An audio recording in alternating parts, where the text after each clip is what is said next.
So thank you all for joining us again today. We have Valerie here. She was the head of the Arkansas Licensure for many, many years, and she retired recently. When was this? In 2018 she retired, but many of you in the room know her, and students probably don't know her. But she's going to give you a little bit brief information about licensure. So any questions you have, you can ask her. So I will turn it over to Ms. Valerie Brown. Thank you. It's a privilege to be here today. It's been a while. Got out of the habit after retiring due to health, but still trying to keep up and do a part.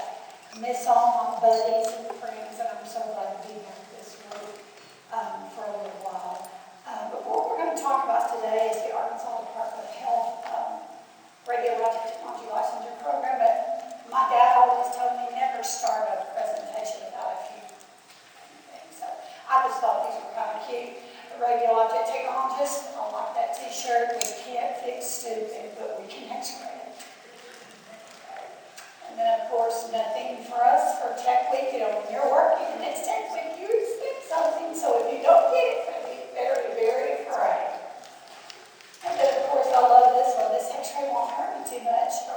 It has too much radiation, will it? And it's a smoker. So we're not really worried about that one. And then this is something that always bothered me when they decided to say, keep calm, you're only a button pusher.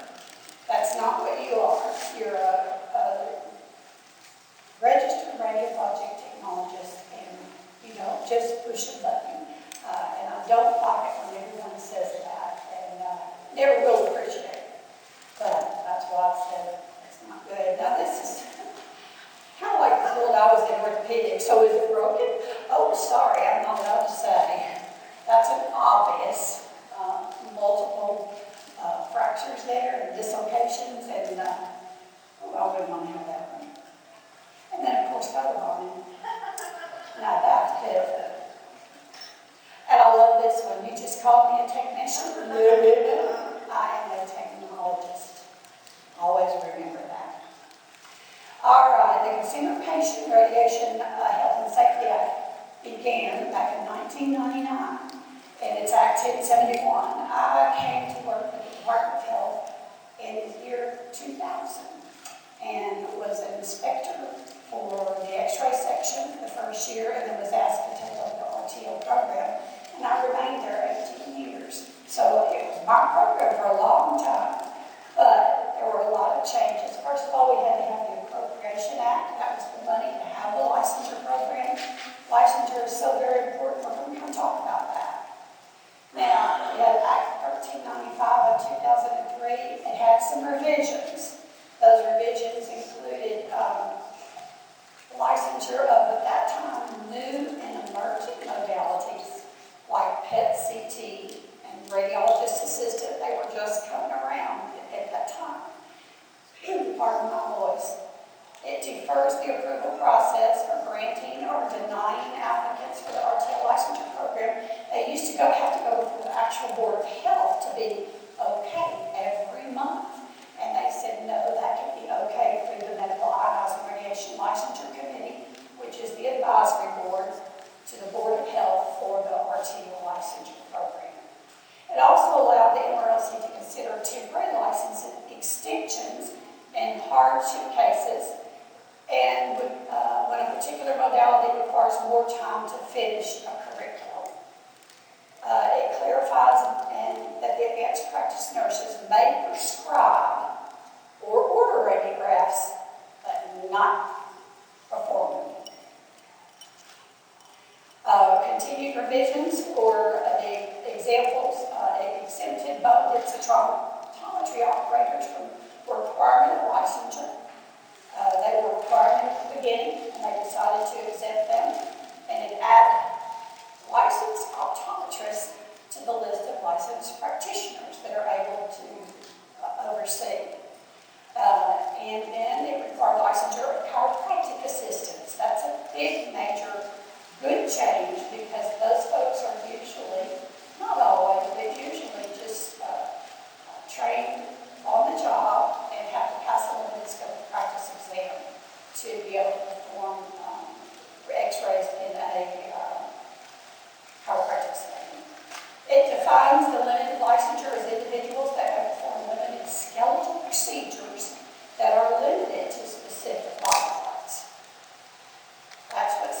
separates them from the registered technologist. And they accept current certification issued by the ASRT and the CCI-RCIS. They were not part of that license at the time. Then we get updated. We had some new changes that came on board January 1st of 2022. And of course, Dr. Jose Romero is leaving. I think his last week was last week. So we'll be getting a new director of the Department of Health, but he the recommendation came from above him that these changes be made. And this is what was mailed out. It's probably hard to read. It's hard for me to read it too, but it was to let you all know that these were the changes that we were going to be facing, and we're going to go over them. It said Act 135 of 2021, automatic licensure. Now, let me read you what actually came on that, so you'll know for sure what are they talking about. Well, a lot of folks were frustrated with individuals that moved into this state. We give them a license if they're a registered radiographer. Their license is based on current registry. If it's valid, they can get a license here in Arkansas with a $45 fee and with their registry card. But this also talked about like limited licensees that moved into the state, and we would not accept them unless we had a current verification from their state licensure program. Well, now, the radiation control section said during this legislation, we passed legislation to expedite the licensure of uniformed service members sanctioned in Arkansas, uniformed service members, veterans living in Arkansas, and their spouses. Automatic licensure was given to a person who is a holder in good standing of an occupational license with a similar scope of practice issued by another state. So that's what that particular update meant. They didn't want those folks that are moving in and out of different cities and states to have a difficult time getting to go work. Then again, Act 725 of 2021, we have a fee wavering. An applicant may receive a waiver of initial licensure fee if receiving assistance from the listed public assistance programs. Applicants shall provide documentation showing the receipt of benefits from the appropriate state agency. This is another, I think this all came down from a federal level. Then we have work permits, Act 1074 of 2021. The RadTech licensure program shall grant an occupational or professional license to an individual who fulfills the requirements to practice an occupation or profession in this state and is a person who holds a work permit. So that's what we added to that. Act 811, 2021. This was the one I was confused about, but it said earn to learn. An applicant shall receive a limited licensed technologist license if they have provided satisfactory proof of completion of apprenticeship from a RadTech apprenticeship program. Now, this apprenticeship program would have to meet the federal guidelines set out in 29 CFR Part 29 and existing on March 1st, 2021, and that the program has been approved by the United States Office of Apprenticeship or the Arkansas Department of Workforce Services. And an applicant for licensure shall meet all other non-educational requirements for licensure. It never really changed the law, it added to it. All right. Now, look at that little paper bag. Part of the licensure program involves the Medical Ionizing Radiation Licensure Committee. Like I said, they're an advisory board for the licensure program. They review all the allegations and violations that have occurred. And I can tell you stories that you wouldn't believe that can occur in inspections in certain facilities or in any facility sometimes. But we won't go there. The first one's appointed by the governor. They are. And they're all an advisory to the Board of Health. And they are radiation control section chief is the secretary of the MRLC, but I guarantee you, Dee, or the person who's taking her place, is going to do all the work, because that's just the way it is. And the MRLC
established operating bylaws, they recommended standards, they formed the rules and regulations, and they provided recommendations to the Board of Health.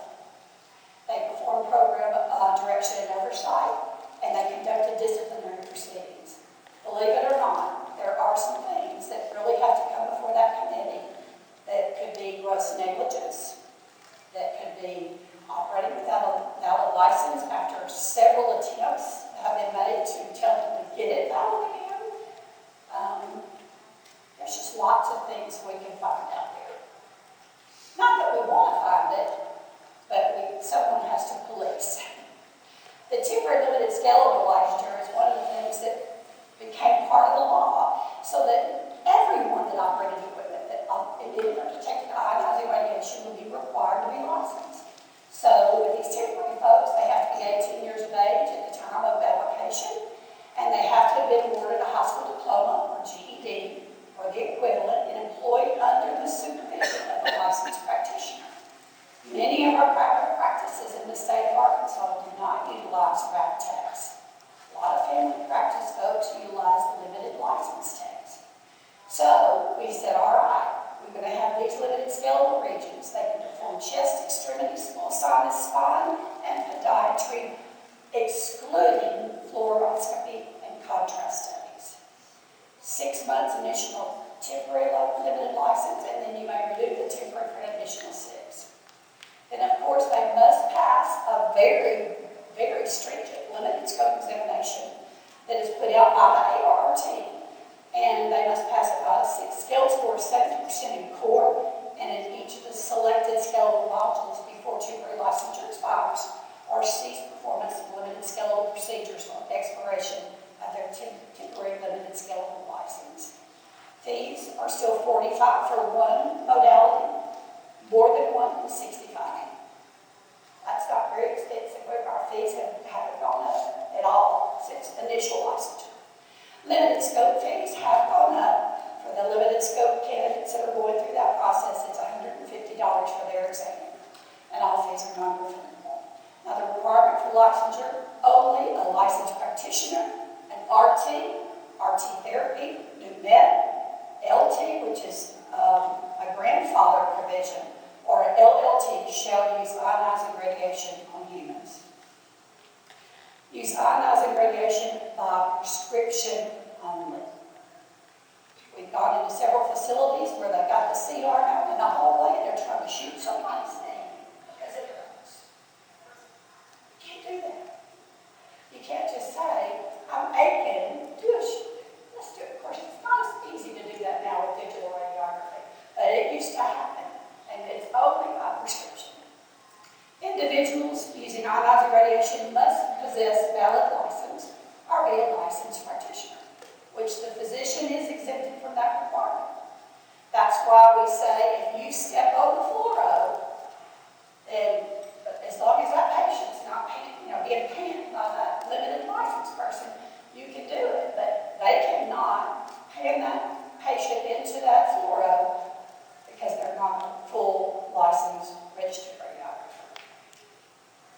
Other provisions were temporary reciprocal recognition, relicensure of lapsed license, disciplinary actions.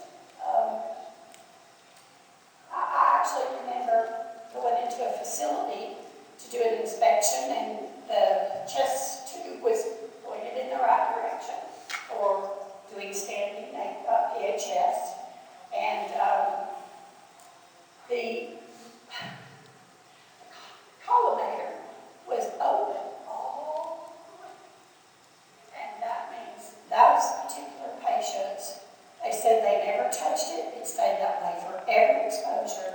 So that means every patient they x-rayed was exposed from the top of their head to the bottom, almost to their feet for a chest x-ray. They didn't know about collimation.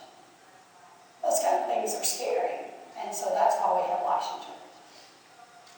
And when we find out about them, there's a disciplinary procedure.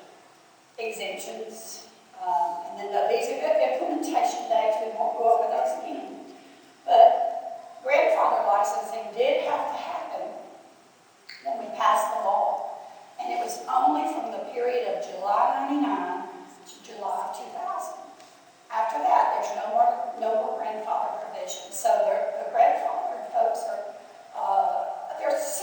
are still registered radiographers that were grandfathered in nuclear medicine because they were trained and learned on the job, but there's not too many limited folks out there that are doing a grandfather, whether they're operating a grandfather provincial license. They're still out there, but they have to earn continuing education every year, just like we do. We accepted all these. These are all the certifications we accepted for licenses: the ART, NMTCB, ASCP, ACRRT, and the CCI-RCIS. Limited reciprocity or successful completion in a limited scope of practice in radiography exam was approved by the Arkansas State Board of Health. Continuing education. When you meet your qualification for your registry, you're going to meet qualification for state licensure. We require a minimum of 6 hours of continuing education. It's required for all licensees, but it must be required within the year preceding the date of renewal. And that's really for our limited folks. Yours is going to be based on the current registry. Any of the CEUs you've earned in your current biennium. Question? 5 minutes. Okay, we're almost done. So they have to be in the category A or A+. 3 may be in other related healthcare areas. All right, we've already talked about Act 1, the Consumer Patient Radiation Health and Safety Act. Thank you. Do you have any questions? And I'll always say, this is where you go to look on the website of the Department of Health, RTO program, healthy.arkansas.gov. Go under licensing permits and claim reviews and go to the Radiologic Technology Licensure program. And anytime I speak, I end with this. There's my grandbabies. I'm so proud of them. Those are my twins on the back. One is so much taller than the other one. Don't know what happened, but they're a mess.